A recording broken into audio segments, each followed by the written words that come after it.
మహాగణాధిపతయే నమః. ఓం గురుభ్యో నమః. ఓం శ్రీమాత్రే నమః.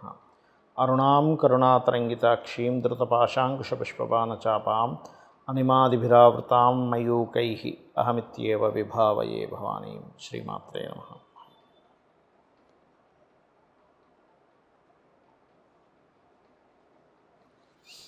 మనం ఈరోజు వార ఫలితాల్లో 20వ తేదీ నుంచి 26వ తేదీ వరకు ఎటువంటి గ్రహస్థితి ఉంది, మరియు ఈ గ్రహస్థితి వల్ల ఏ ఏ లగ్నాల వారికి, లగ్నం తెలియని వారు రాశి నుంచి కూడా చూసుకోవచ్చు, వారికి ఎటువంటి ఫలితములు వస్తాయి, ఏ విషయాల పట్ల వాళ్ళకి అసలు జాగ్రత్తగా ఉండాలి అనేటువంటి విషయాలు చెప్తుంది నేనైనప్పటికీ కూడా చెప్పేసిన సాక్షాత్ లలిత అమ్మవారిగా భావిస్తూ ముందుగా అసలు గ్రహస్థితి ఎలా ఉందని చూసుకుందాం. చూసుకుంటే మనకి వృషభ రాశి నుంచి కర్కాటక సింహరాశి వరకు ఆల్మోస్ట్ ఈ వారం చంద్రుడి యొక్క సంచారం జరుగుతుంది.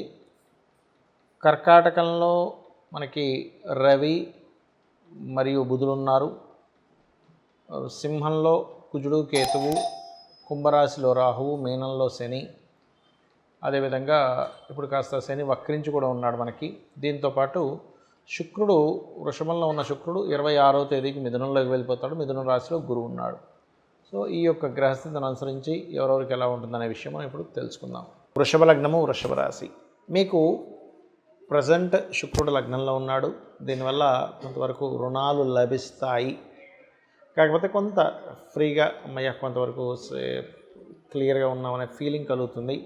కాకపోతే 26వ తేదీ నుంచి 2లో ఆల్రెడీ మీకు గురువు ఉండి దాని శుక్రుడు కలుస్తున్నాడు కాబట్టి 26వ తేదీ నుంచి మరింత ఫైనాన్షియల్గా మంచి గ్రోత్ ఉంటుంది. అందులో ఎటువంటి సందేహం లేదు. కొంతమంది డాక్టర్లు కావచ్చు, కొంచెం బిజినెస్ ఫీల్డ్లో ఉండేవాళ్ళు కావచ్చు, మెడికల్ రంగాల్లో ఉండేవారు కావచ్చు, తండ్రి యొక్క స్నేహితులు ఎవరైనా కూడా పరిచయాలు ఏర్పడతాయి.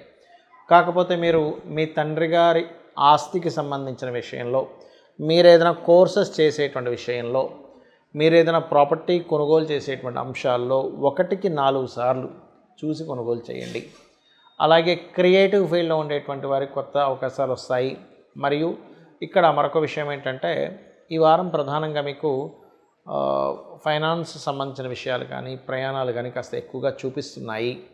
దీంతోపాటు సంతానం కోసం చేసే ప్రయత్నము కొంచెం మంచి ఉంటాయి. కొంచెం బాగా అనుభవంతో కొనుక్కుంటారు. అనుభవం లేకుండా కదా, అనుభవంతో కొంత లాంగ్ టర్మ్ షేర్స్ కొనుగోలు చేసేటువంటి వారికి మంచి యోగము. కాకపోతే ఈ పార్ట్నర్షిప్స్, వివాహ సంబంధించిన నిర్ణయాలు, ఇటువంటి విషయాల్లో మాత్రం కొద్దిగా జాగ్రత్తగా ఉండండి. మీ పార్ట్నర్ ఎవరైతే లైఫ్ పార్ట్నర్ ఉంటారో వారికి కొంత స్ట్రెస్ అనేది కంటిన్యూ అవుతుంది. ఇక ప్రధానంగా ఇక్కడ మీరు ఈ 26వ తేదీ మాత్రం ఎట్టి పరిస్థితుల్లో ఎటువంటి ప్రాపర్టీ డీల్స్ చెయ్యకండి.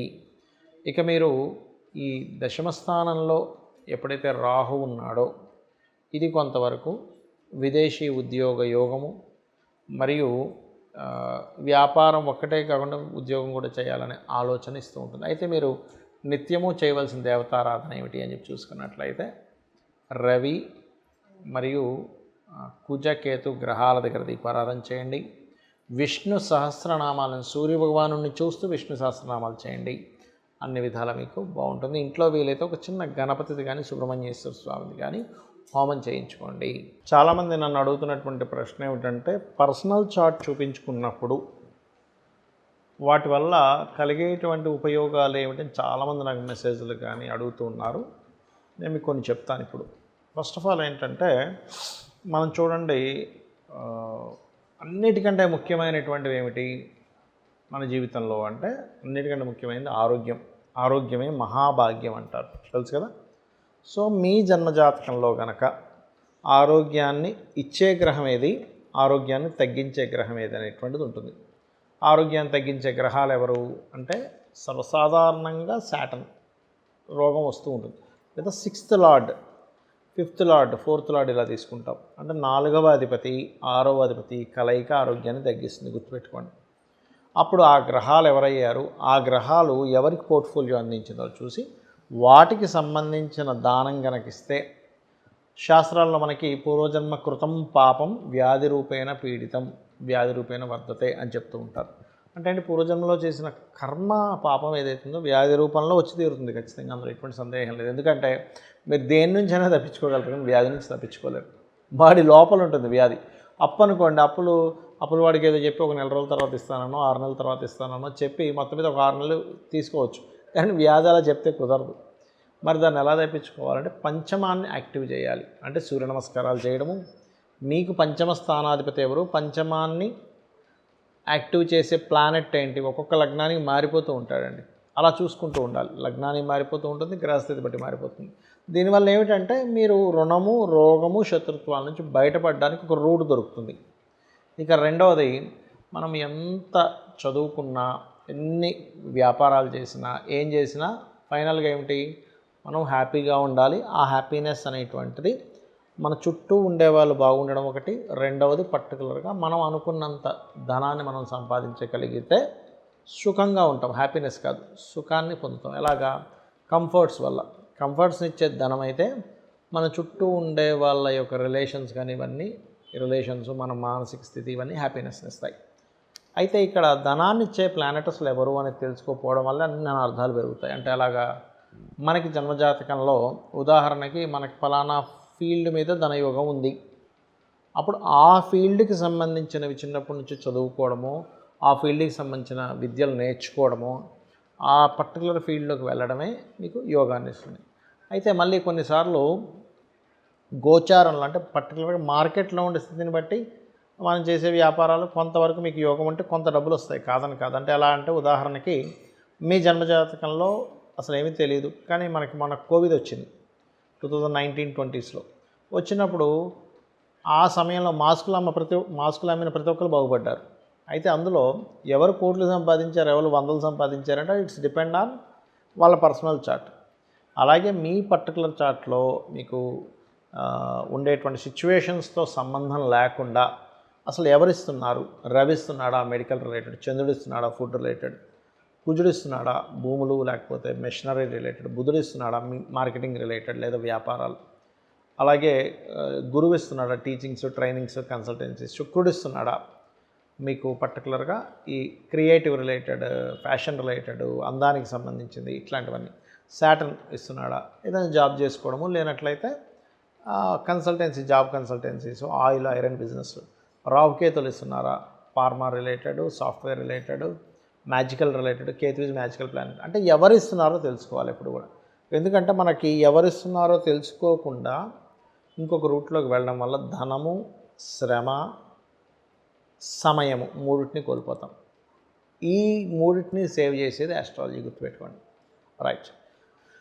ఇలాగే ఒక అంశం అని కాదు, మీరు ఎందుకు ఎక్కువగా స్ట్రెస్ అవుతున్నారు, మీకు ఎందుకు డబ్బులు రావట్లేదు, మీకు ఎందుకు కుటుంబ సభ్యుల్లో ముఖ్యంగా సిబ్లింగ్స్తో పడట్లేదు, ఎందుకంటే పూర్వజన్మల నుంచి వస్తూ ఉంటుంది. ఏదో ఈరోజు మీకు వచ్చిన గొడవ కాదు, ఒకటి గుర్తుపెట్టుకోండి. ఈరోజు ఏదో ఒక మాట అనుకున్నాం, అందుకే నాకు అంటే ఆ జాతకుడు అనుకోవచ్చు వాళ్ళ సిస్టర్స్తోనో బ్రదర్స్తోనో పడట్లేదని. కాదండి, ఆ గొడవ రావడానికి పాస్ట్ లైఫ్లో చేసుకుని కొన్ని కర్మలు ఇంటి పడుతూ ఉంటాయి. ఎందుకంటే చాలామందికి సందేహం ఉంది, ఏమంటే అసలు జ్యోతిష్శాస్త్రం నిజంగానే పనిచేస్తుందా, అసలు నిజంగానే ఉందా అని. ఎందుకంటే నిజంగానే జ్యోతిష్శాస్త్రం లేకపోతే మహర్షులు ధ్యానంలో కూర్చొని వాటి మీద కొన్ని వందల వేల శ్లోకాలు రాయరు. ఇది గుర్తుపెట్టుకోండి. వాళ్ళకి పనిపాటు లేదా చెప్పండి? వందల వేల శ్లోకాలు ఎందుకు రాశారు మహర్షులు? పరాశర మహర్షి, భృగు మహర్షి, అలాగే మనకి జైమిని మహర్షి, ఇలా చాలామంది దాని మీద పర్టికులర్గా కొన్ని సూత్రాలు రాశారు. కాబట్టి మనకి జ్యోతిష్శాస్త్రం ద్వారా వీటిని 100% తెలుసుకోవచ్చు. బ్యాడ్ టైం ఏంటి, గుడ్ టైం ఏంటో కూడా తెలుసుకోవచ్చు. ఒక ఇన్వెస్ట్మెంట్ చేస్తున్నాం, what is the good time, అది చాలా ఇంపార్టెంట్ అండి. ఎందుకంటే ఏదో ఇన్వెస్ట్మెంట్ చేసేసాము, రాలేదు. నేను దీని మీద చాలా రీసెర్చ్లు చేశాను. అంటే అలాగా అసలు జాతకమే బాగాలేని వ్యక్తికి కూడా ఇన్వెస్ట్మెంట్ చేసి మనం చూద్దాం. ఆ వ్యక్తి డబ్బుల కోసం ఇబ్బంది పడుతున్నాడు కదా, సరే వాడికి ఇచ్చి చూద్దాం. ఆ జాతకం బాగాలేనప్పుడు ఆ ఇన్వెస్ట్మెంట్ చేసి కూడా డౌన్ఫాల్ అవ్వడం నేను చూశాను.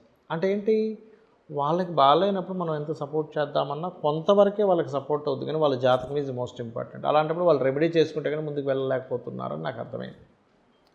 రెమెడియల్ పార్ట్ ఎంతవరకు ఉపయోగపడుతుందని చాలామంది అడుగుతుంటారు. ఒకటే గుర్తుపెట్టుకోండి, రెమెడియల్ పార్ట్స్ చాలా రకాలుగా ఉంటుంది. మీరు మంత్రం చదువుకోవచ్చు, ఆ మంత్రాన్ని 2 రకాలుగా ఉంటుంది. మీకు ఏదైతే ఇబ్బంది ఉందో, ఉదాహరణకి ఫైనాన్షియల్ ఇబ్బంది, ఓం సంపత్కరీ సమారూఢ సింధుర వ్రజ సేవితాయ నమః, లేదు ఆరోగ్య సంబంధించిన ఇబ్బంది, ఓం సర్వవ్యాధి ప్రశమని సర్వమృత్యు నివారిణి అగ్రగణ్య అచింత్య రూప కలికల్మషనాశిని నమః. ఇలాగా రకరకాల అన్నిటికీ ఉంటుంది. ఉద్యోగానికి ఉంటుంది, లేకపోతే వివాహానికి ఉంటుంది. ఇదొక రకమైన మంత్ర సాధన అయితే మనసులో మాటిగా అనుకుంటూ ఉంటాం, నాకు ఇది అయిపోతుంది నమ్మకంతో అయిపోతుంది, నాకు ఇది అవ్వదేమో, నా జాతకం ఇంతే, నేను ఎందుకు పనికిరాను అని అనుకుంటూ ఉన్నారనుకోండి, మీరు ఖచ్చితంగా ఆ యొక్క విషయంలో అలాగే జరుగుతుంది. మననాత్రాయతే ఇది మంత్ర అన్నారు. అంటే మీరు ఏదైతే మననం చేస్తుంటారో మాటికి అదే జరుగుతుంది మంత్రంగా. కాబట్టి ఎక్కడా కూడా మీరు నెగటివ్ థింకింగ్ చేయకండి. చాలామంది అనుకుంటుంటారు వాళ్ళ జీవితం అంతే, వాళ్ళు ఇలాగే అనుకుంటున్నారు, వాళ్ళ లైఫ్ అంతే, ఎదగలేకపోతుంటారు. బికాజ్ ఆఫ్ అది ఫస్ట్ మైండ్లోని తీసేసేయండి. అమ్మవారిని నమ్ముకోండి. మీ జాతకం ఎలా ఉన్నా అమ్మవారి పాదాలని కనుక మనస్ఫూర్తిగా కనుక పట్టుకోగలిగితే అమ్మవారే మిమ్మల్ని మీ యొక్క ఇబ్బందుల నుంచి గట్టెక్కిస్తుంది. శ్రీమాత్రే నమః.